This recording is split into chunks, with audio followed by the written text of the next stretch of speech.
Alors, imaginez un peu, une équipe qui bosse pour une boîte non-stop, 24 heures sur 24, 7 jours sur 7, sans jamais prendre de pause. C'est la grande promesse de l'intelligence artificielle appliquée à la relation client. Mais la vraie question c'est, est-ce que ça marche pour de vrai? Et surtout, qu'est-ce que ça change pour les PME, pour les petites boîtes? Allez, on va décortiquer ça ensemble. Bon, on va commencer par la question qui hante un peu tout entrepreneur. Et si, là, maintenant, des clients étaient en train de nous filer entre les doigts sans qu'on s'en rende compte? Parce que soyons honnêtes, on ne peut pas avoir l'œil partout. Un petit mail qui passe à la trappe, un coup de fil manqué, et hop, une opportunité s'envole. En silence. C'est frustrant, hein? Regardez bien ce chiffre. 48 heures. 48 heures, c'est le temps de réponse moyen d'une entreprise à un nouveau prospect. C'est une étude de la Harvard Business Review qui le dit, c'est pas moi qui l'invente. 2 jours. À notre époque où on veut tout de suite, c'est juste une éternité. Et pendant ces 2 jours, qu'est-ce qui se passe? Le client, il l'attend pas. Il est déjà allé voir ailleurs, chez la concurrence. Et la conséquence de tout ça, elle est brutale. Ce graphique, il parle de lui-même. 78% des clients, quasiment 8 sur 10, choisissent la boîte qui a répondu en premier. Ça veut dire qu'on peut avoir le meilleur produit du monde, le prix le plus bas. Si on n'est pas le plus rapide, on perd. C'est aussi simple que ça. La course est vraiment lancée. Et cette citation, franchement, elle tape dans le mille. Ce n'est pas juste un client qui râle un peu. Non, non. Chaque newsletter oublié, chaque réponse qui traîne, c'est littéralement de l'argent qui part en fumée, du chiffre d'affaires qui s'évapore, comme ça, disparu.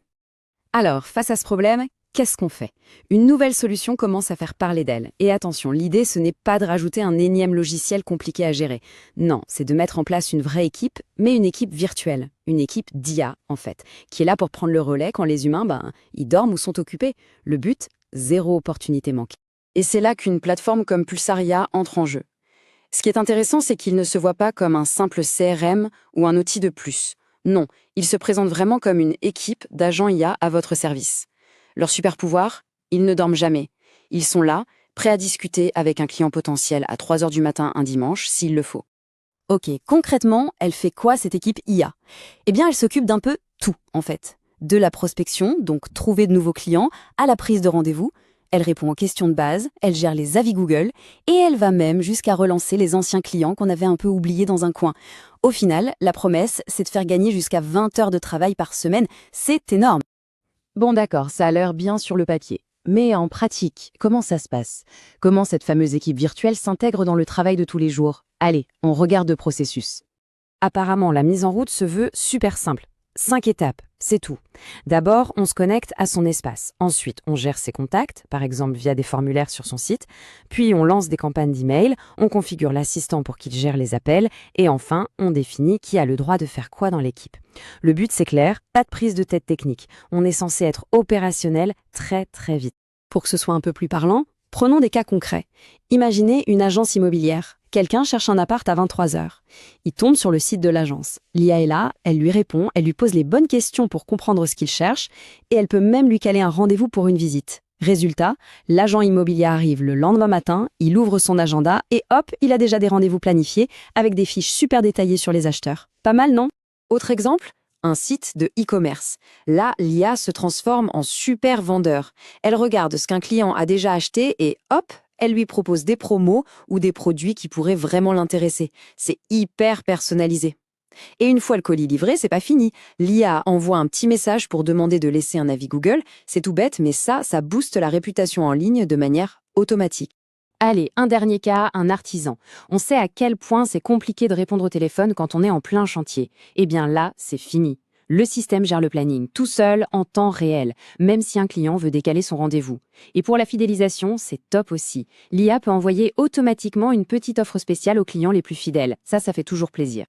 À ce stade, on pourrait se dire, ok, mais il existe déjà plein d'outils d'automatisation, c'est quoi la différence? Et c'est une bonne question. La vraie différence, en fait, elle se situe entre une solution qu'on nous livre clé en main et une solution qu'on doit, disons, bricoler soi-même. Ce tableau résume bien le truc. D'un côté, avec une solution comme Pulsar IA, on a un système tout en un. L'intelligence est déjà dedans, tout est intégré. De l'autre côté, avec les outils classiques, c'est souvent un assemblage. Il faut un abonnement pour l'emailing, un autre pour le chatbot, un autre pour la prise de rendez-vous. Les données sont partout et nulle part à la fois. Et je ne parle même pas du jour où un truc tombe en panne. C'est un vrai casse-tête pour savoir d'où vient le problème. Pour expliquer ça, il y a une analogie qui est juste géniale. C'est la différence entre une machine Nespresso et une boîte de pièces détachée. La Nespresso, elle est prête à l'emploi. On met une capsule, on appuie sur un bouton et on a un café parfait. C'est simple, c'est immédiat. L'autre approche, c'est comme si on recevait une boîte avec des tuyaux, des vis, des fils et un mode d'emploi. Il faut tout construire soi-même, faire la maintenance et prier pour que le café soit bon à la fin. C'est beaucoup plus clair dit comme ça, non? Bon, la théorie, c'est sympa, l'analogie du café aussi, mais à la fin, ce qui compte, ce sont les résultats, les vrais chiffres. Alors voyons un peu l'impact concret que ce genre de technologie peut avoir. Et les chiffres sont assez impressionnants.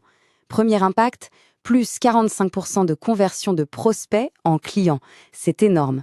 Et ce chiffre, il s'explique en grande partie par ce qui va suivre. À savoir, un gain de temps de 20 heures par semaine en moyenne. 20 heures, c'est du temps que les équipes peuvent enfin consacrer à des tâches plus importantes, plus stratégiques. Et ça se voit sur la réactivité. Tenez-vous bien, 80% de réduction du temps de réponse client. On comprend mieux le plus 45% du début. C'est un véritable cercle vertueux. On gagne du temps, on répond plus vite, on convertit plus. Logique? Ok, l'entreprise est contente, mais le client final dans tout ça, est-ce qu'il aime parler à un robot? Eh bien, apparemment, oui, 98% de satisfaction. C'est la preuve que, quand c'est bien fait, l'IA n'est pas du tout un truc froid et déshumanisé. Au contraire, ça peut rendre le service meilleur et plus rapide.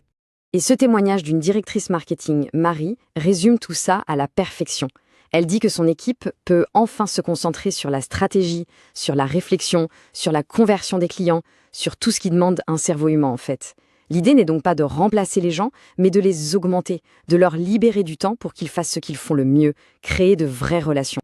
On va finir avec une question pour la route. Est-ce que cette idée d'une équipe IA qui bosse 24/7, c'est pas tout simplement en train de devenir la nouvelle norme? Ce qui était un avantage concurrentiel hier pourrait bien devenir une exigence de base pour les clients de demain. La question est posée. Voilà pour ce décryptage, merci de l'avoir suivi